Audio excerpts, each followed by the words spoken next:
Dua buah kapal motor bertabrakan di Pelabuhan Tanjung Perak, Surabaya. Ratusan warga Bantul, Yogyakarta Senin besok akan berunjuk rasa di gedung DPR RI di Jakarta mempersoalkan RUU Keistimewaan Yogyakarta.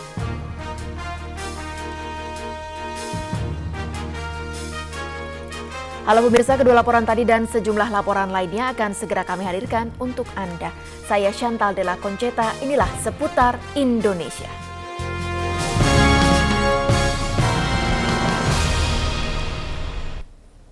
Polisi masih mengejar pelaku penembakan yang menewaskan seorang pelajar dalam bentrok antar warga Hitung, Maluku Tengah kemarin. Pemakaman korban diwarnai isak tangis keluarga dan kerabat.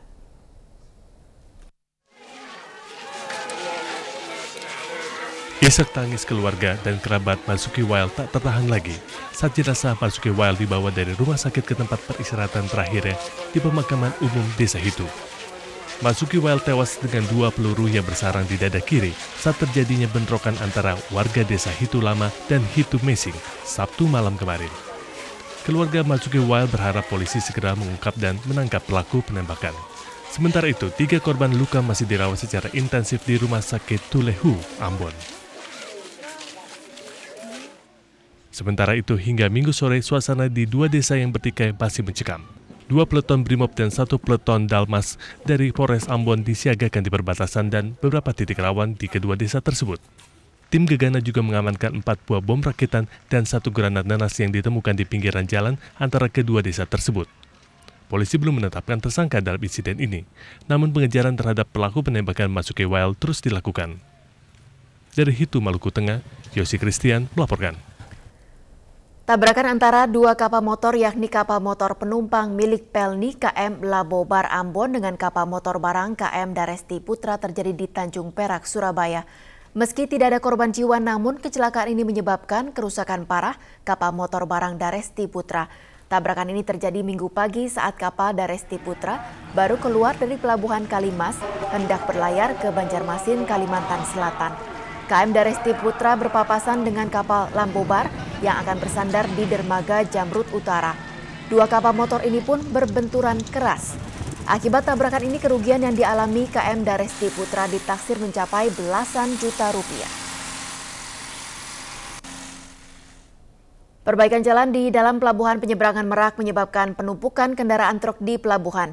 Kondisi ini diperparah dengan berkurangnya kapal Roro yang beroperasi di dermaga 2 Merak, Banten.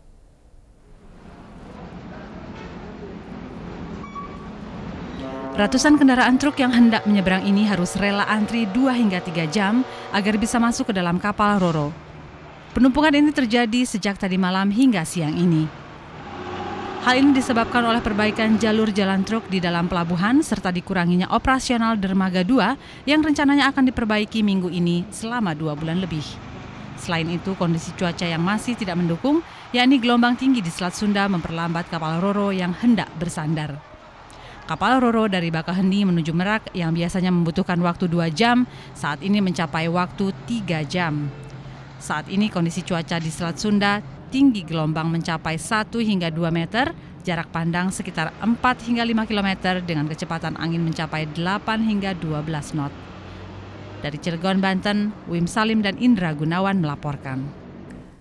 Pemirsa, banjir masih menggenangi di sejumlah desa di Polman, Sulawesi Barat hingga siang tadi. Salah satu desa di Polewali terisolasi karena ruas jalan terputus oleh genangan banjir. Di Kalimantan Tengah, banjir di kota Muara Tewes sejak sepekan terakhir ini juga menggenangi lebih dari 10 desa. 3 orang tewas terseret arus sungai.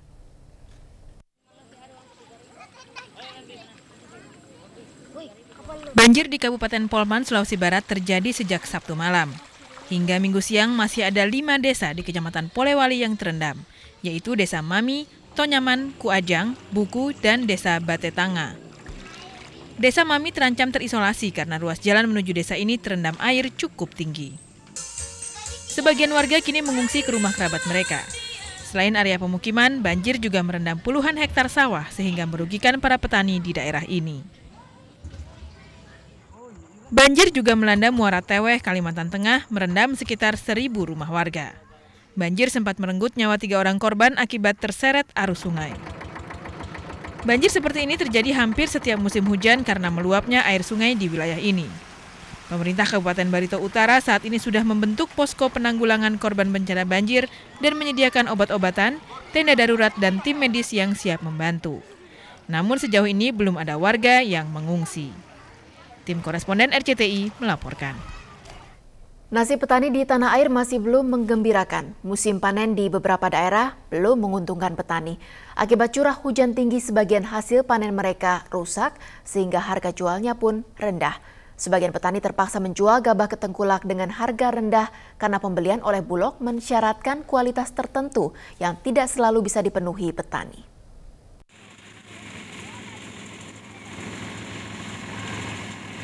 Musim panen mestinya menjadi saat menggembirakan bagi petani. Namun, para petani di Kendal, Jawa Tengah ini justru mengeluh. Tingginya curah hujan di wilayah ini mengakibatkan sebagian tanaman padi mereka busuk, sehingga harga jualnya pun rendah. Sejumlah petani menjual hasil panen ke tengkulak dengan harga rata-rata Rp1.800 per kilogram, padahal harga pembelian oleh Bulog Rp2.400 per kilogram.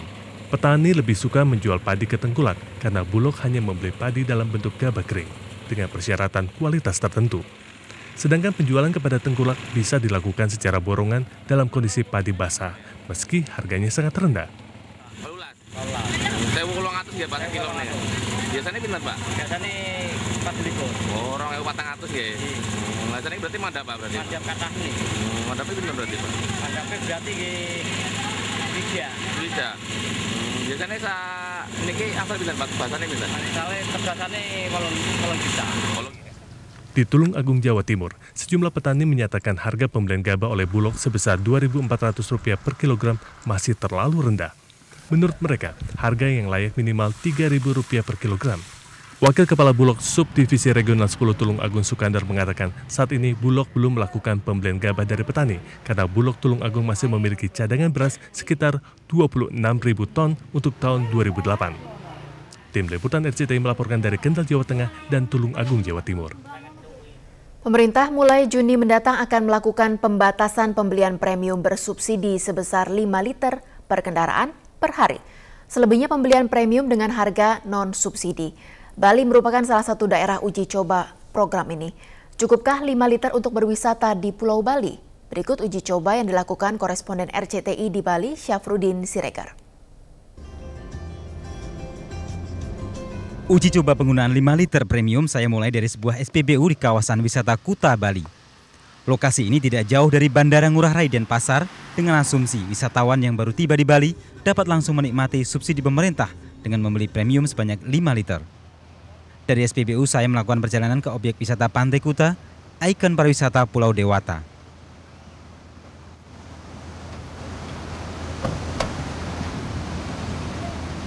Pemirsa, objek wisata pertama yang saya kunjungi adalah Pantai Kuta yang berjarak sekitar 2 km dari SPBU tempat saya mengisi premium tadi.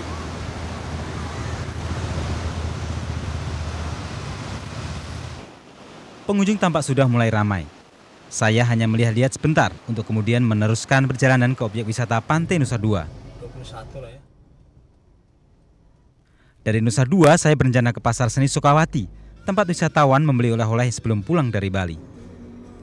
Namun ternyata saya hanya sampai di kota Denpasar atau sekitar 53 km perjalanan karena 5 liter premium yang saya beli tadi nyaris habis.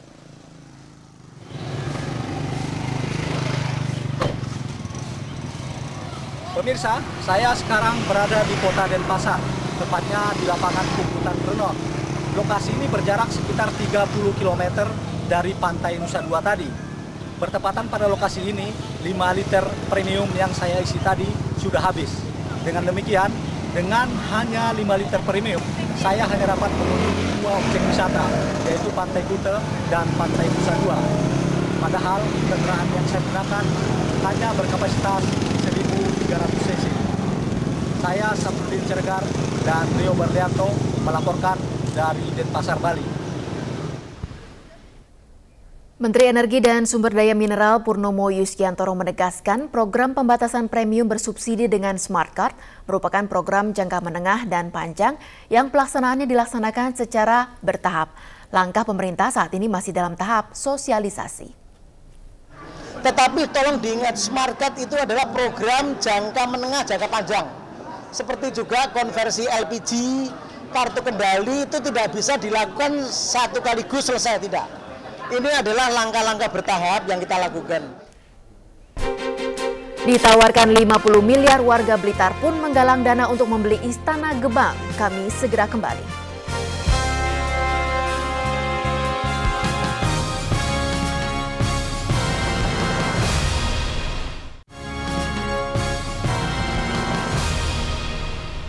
Upaya pengiriman tenaga kerja Indonesia ke luar negeri secara ilegal terus saja terjadi. Hari ini aparat kepolisian Pelabuhan Tanjung Emas, Semarang, Jawa Tengah menggagalkan upaya pengiriman 7 orang TKI ke Malaysia. Ketujuh orang ini ditangkap karena tidak memiliki dokumen sah dari Departemen Tenaga Kerja untuk bekerja di luar negeri. Mereka mengaku di Pontianak ditunggu oleh seorang penyalur tenaga kerja yang akan membawa mereka ke Sarawak, Malaysia. Mereka mengaku sudah mengeluarkan ongkos untuk pembuatan paspor sebesar Rp725.000. Kepada calon tenaga kerja ini dijanjikan pekerjaan di perusahaan galangan kapal di Sarawak dengan upah Rp5 per jam.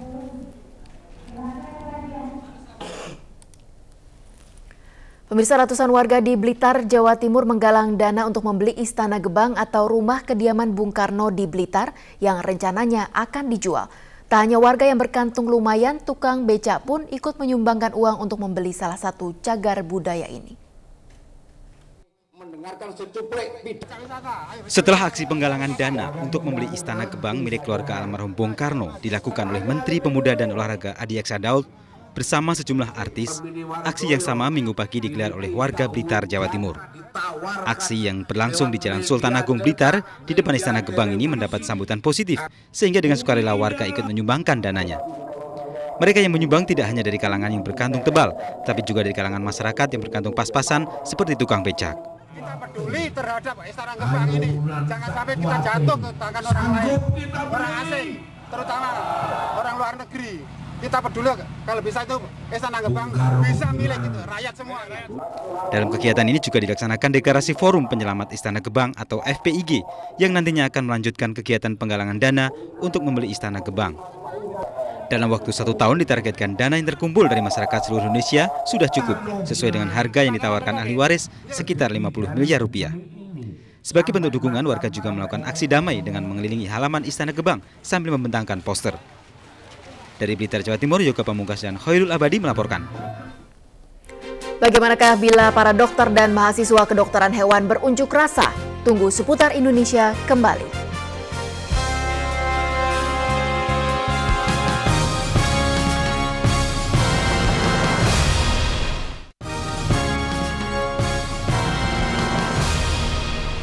Ratusan warga Kabupaten Bantul, Yogyakarta, Senin besok akan mendatangi DPR RI di Jakarta.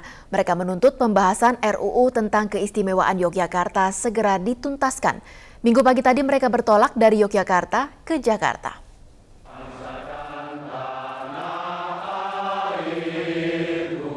Sebelum berangkat ke Jakarta, ratusan warga Kabupaten Bantul, Yogyakarta ini terlebih dahulu menyanyikan lagu kebangsaan Indonesia Raya dan lagu-lagu berbahasa Jawa atau mocopat di pendopo rumah dinas Kabupaten Bantul. Keberangkatan ke Jakarta dengan ditandai pelepasan 2 ekor burung merpati. Dijadwalkan mereka akan tiba di Jakarta malam ini sekitar pukul 21 waktu Indonesia bagian Barat. Mereka berencana untuk melakukan aksi unjuk rasa di depan gedung DPR MPR. Mereka menuntut untuk penuntasan pembahasan rancangan Undang-Undang Keistimewaan Yogyakarta. Mereka khawatir jabatan Gubernur Daerah Istimewa Yogyakarta diisi dengan cara pemilihan, karena rancangan Undang-Undang Keistimewaan Yogyakarta yang salah satu pasalnya mengatur pengisian jabatan Gubernur DIY belum disahkan oleh DPR RI. Di DPR RI nanti kami akan sampaikan memohon kepada DPR RI untuk menetapkan kembali Ngarso Dalem, Sri Sultan Hamengkubuwono X dan Gusti Paku Alam IX sebagai Gubernur dan Wakil Gubernur Daerah Istimewa Yogyakarta. Untuk mencegah penyusupan dari pihak luar, selama di Jakarta warga Bantul ini akan terus mengenakan pakaian adat, beskap lengkap dengan blangkon dan keris. Dari Yogyakarta, Sigit Purwita dan Cici melaporkan. Berbagai jenis satwa mulai dari anjing hingga ular siang tadi berkeliaran di jalanan kota Yogyakarta. Hewan-hewan ini bukan lepas dari kandang namun dibawa oleh para dokter hewan dan mahasiswa Fakultas Kedokteran Hewan yang menggelar unjuk rasa.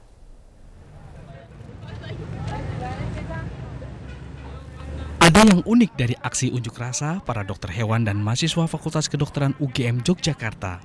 Selain berorasi, mereka juga membawa binatang piaraan seperti ular dan anjing. Mereka juga melakukan happening art yang menunjukkan perhatian serius dokter hewan terhadap permasalahan global di tanah air. Aksi ini mereka lakukan untuk menyongsong Hari Kedokteran Hewan Sedunia atau World Veterinary Day yang jatuh pada tanggal 28 April hari Senin. Para dokter hewan dan mahasiswa meminta masyarakat agar tidak segan-segan menghubungi dokter hewan, tentu saja jika menemui masalah dengan hewan. Kita menunjukkan bahwa dokter hewan tuh penting sekali buat bangsa kita. Bahwa dokter hewan itu bukan hanya mengobati hewan, tapi bisa menjaga ketahanan bangsa Indonesia, ketahanan pangan. Kalau nggak ada dokter hewan, siapa yang menangani hewan sakit? Sapi sakit siapa? Pada dokter hewan, mereka berharap agar membantu masyarakat yang membutuhkan, khususnya yang memiliki permasalahan dengan hewan. Dokter hewan tentu saja tetap dibutuhkan. Terlebih belakangan ini banyak muncul berbagai penyakit yang terkait dengan hewan, seperti flu burung maupun penyakit mulut dan kuku. Dari Yogyakarta, Sigit Purwita dan Budi Utomo melaporkan. Selepas jeda berikut, kami ajak Anda mengunjungi kota Sawah Lunto, Sumatera Barat. Tetaplah bersama kami di Seputar Indonesia.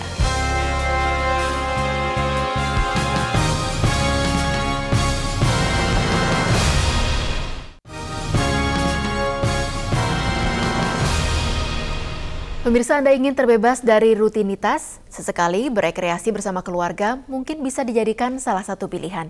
Jika Anda bingung mau kemana, mungkin tempat wisata ini bisa jadi tujuan.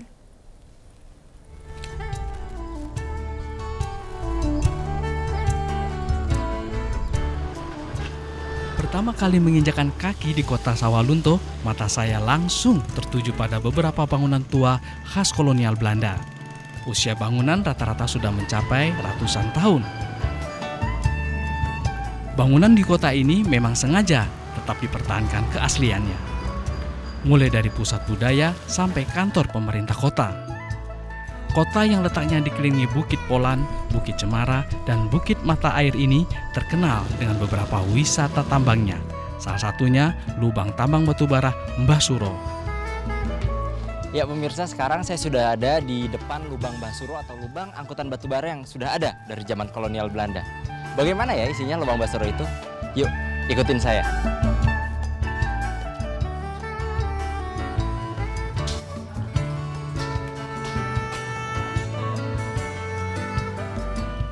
Ya pemirsa, memang kondisi dari lubang Mbah Suro ini tetap dipertahankan aslinya. Nah, ini terbukti dari dindingnya ini masih terbuat dari batu bara. Dan atapnya sangat rendah, jadi apabila Anda memang berkunjung ke lubang Mbah Suro ini harap hati-hati, karena bila tidak kepala Anda mungkin bisa terbentur dari atap rendah ini. Setelah menyusuri lubang sepanjang hampir 100 meter, saya melanjutkan perjalanan menuju Museum Ransum. Museum ini berisikan barang-barang keperluan dapur umum untuk memberi makan buruh tambang pada zaman kolonial dulu. Unik, antik, dan mendidik. Mungkin itu adalah 3 kata yang bisa mewakilkan kota Sawah Lunto. Dan bagi Anda yang sedang berkunjung ke wilayah Sumatera Barat, pemirsa, sempatkan diri Anda untuk berwisata ke kota Sawah Lunto dan manjakan mata Anda untuk melihat keindahan kota tua wisata tambang yang berbudaya. Dari Sawah Lunto, Akbari Majid dan Agus Priyanto melaporkan. Ini akhir Seputar Indonesia 27 April 2008. Terima kasih telah bersama kami. Saya Chantal Della Conceta. Sampai jumpa.